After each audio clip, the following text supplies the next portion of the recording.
आपको भी दिक्कत होती है फार्मेसी के हार्ड टॉपिक अंडरस्टैंड करने में, जैसे कि एडवर्स ड्रग रिएक्शन, ये जो हार्ड टॉपिक है आपको अंडरस्टैंड करने में दिक्कत होती है, you have to fear, don't worry, Aakash Jain is here. Adverse drug reaction आपको सॉफ्ट वे से बताता हूँ कि एक्चुअली एडवर्स ड्रग रिएक्शन क्या है। एडवर्स ड्रग रिएक्शन किसे बोलते हैं बच्चों? जब हम ड्रग खाते हैं, ड्रग किस लिए खाते हैं? For the prevention, diagnosis and treatment of disease और modified your the physiological condition.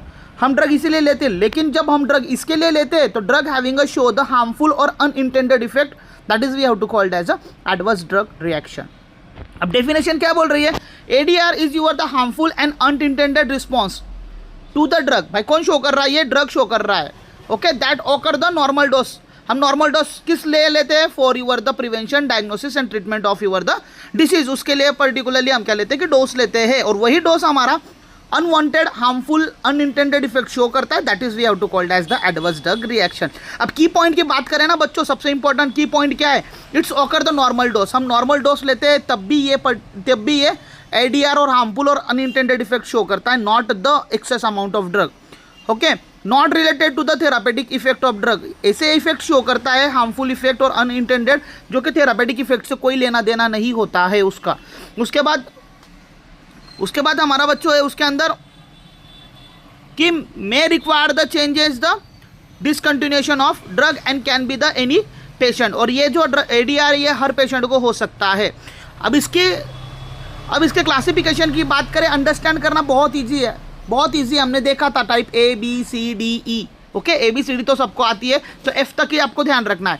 Type A, type B, type C, type D and type E, ये आपको 6 टाइप आपको याद रखना है। अब ये जो एडीआर है, ये जो कुछ एडीआर है बच्चों, ये एडीआर क्या है? कुछ एडीआर प्रिडिक्टेबल होते हैं, कुछ एडीआर नॉन प्रिडिक्टेबल होते हैं।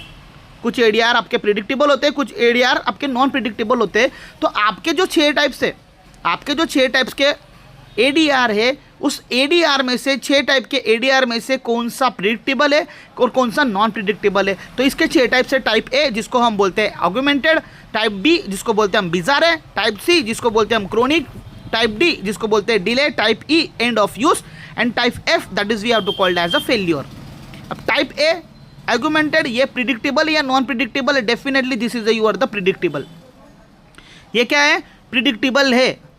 ये किसके रिलेटेड है? तो ये डोज रिलेटेड है, predictable due to the non pharmacological effect. जैसे कि example bleeding with your the warfarin, as well as अगर आप मीटफॉर्मिन ले रहे हो तो आपको नोशिया होना ही वाला है, नोशिया विथ यूर द मीटफॉर्मिंग। अब ये प्रिडिक्टेबल है, इसलिए वो टाइप 1 जो है वो प्रिडिक्टेबल फॉर्म में आता है।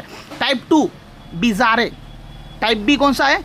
बिजारे, नॉट अ डोज रिलेटेड। भाई ये जो है हमारा एडीआर, ये डोज रिलेटेड नहीं होता है, अनप्रिडिक्टेबल होता है, नॉट ड्यू टू ये पता नहीं होता है कि पर्टिकुलरली फार्माकोलॉजिकल एक्शन से रिलेटेड है या नहीं है। It is a simply we have to called as the all allergic reaction. जितने भी एलर्जिक रिएक्शन होते हैं वो अनप्रिडिक्टेबल होते हैं and they have to come in the type B, right. जैसे anaphylaxis with your the penicillin, maximum जो patient है उसको पेनिसिलिन की एलर्जी होती है, जिसकी वजह से क्या होता है कि स्किन पे रैशेस हो जाते हैं। बहुत सारे ड्रग है, not even the penicillin, sulfonamide भी लेते हैं ना, सल्फोनामाइड का भी हमारा पर्टिकुलरली बॉडी पे rashes and all that thing start हो जाता है। Third one is your the type C, जिसको हम बोलते हैं chronic. C stand for chronic. अब क्रोनिक यानी क्या? Long time. जब हम कोई drug, normal drug long time तक यूज़ कर रहे हैं, रिलेटेडली क्या हो जाता है कि क्यूमुलेटिव इफेक्ट आपको दिखना स्टार्ट हो जाता है। जैसे स्टेरॉइड जो है, स्टेरॉइड आप कंटिन्यूसली लॉन्ग टाइम तक ले रहे तो आपके बोन को वो क्या कर देगा? लाइट वेट कर देगा। ओके, जिसके वजह से हमें क्या हो जाएगा? ओस्टियोपोरोसिस हो जाएगा। जैसा उसका एग्जांपल है tardive dyskinesia with your the antipsychotic drug. जब एंटीसाइकोटिक ड्रग देते हैं तो पर्टिकुलरली डाइकाइनेशिया होने के चांसेस ज़्यादा हो जाते हैं। Fourth one is your the delay. कुछ इफेक्ट जो रहता है वो लेट आता है, कुछ इफेक्ट जो होता है वो लेट आता है, उसको बोलते हैं हम type D, means type D ADR. अब ये क्या है भाई? ओकर आफ्टर द सम टाइम। अगर कुछ एजेंट एलर्जन अंदर गया होगा तो वो हमारे 2 महीने, 3 महीने, 10 महीने, 1 साल, 2 साल तब डिसीज शो करेगा। That is how to called as a delay. जैसे कि हमारा कैंसर होता है, कार्सिनोजेनेसिटी और टेरेटोजेनेसिटी, ये 2 बेस्ट एग्जाम्पल है डिले। कैंसर का सेल, अगर कैंसर का पर्टिकुलरली वायरस इन्फेक्टेड एजेंट अगर आज अंदर गया होगा तो उसके साइन एंड सिम्टम्स दिखेंगे आपको 4 साल बाद, 5 साल बाद। It's depend on the types of it. Right. जैसे कि बर्थ डिफेक्ट कुछ हुआ, जैसे थैलिडोमाइड हुआ, ओके, थैलिडोमाइड ड्रग हम लेते हैं तो टेराटोजेनिसिटी के चांसेस बढ़ते हैं, लेकिन वो तब थोड़ी ना पता चलता है, जब बच्चा 5 साल का हो जाता है, 6 साल का हो जाता है, तब पता चलता है कि बोन डिफेक्ट है उसके अंदर। तो that is your the late effect, that's why the called as your the delay types.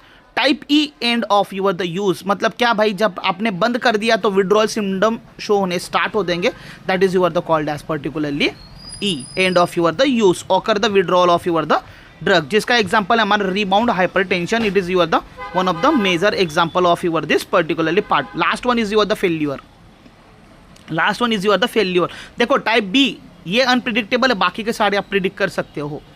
Type F it's called as your the failure, the lack of expected therapeutic effect, यानी क्या, treatment failure in your the antibiotic resistance, it is your the one of the major type. तो ये हमारे particularly बच्चों 6 types है adverse drug reaction के, और maximum time question पूछा जाता है एडीआर पे, तो आप इजीली लिख पाओगे। अब इंपॉर्टेंस क्या है, what is the importance of ADR?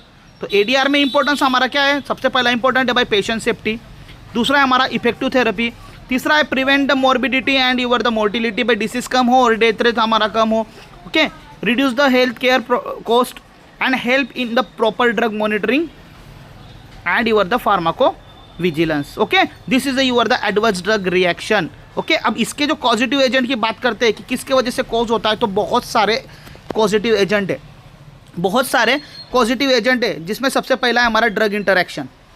जब ड्रग इंटरेक्शन होता है तब हमारा एडवर्स ड्रग रिएक्शन शो होता है। ओवरडोज होता है, it also chances for your the adverse drug reaction. उसके बाद हमारा particularly allergic hypersensitivity reaction is also responsible for that.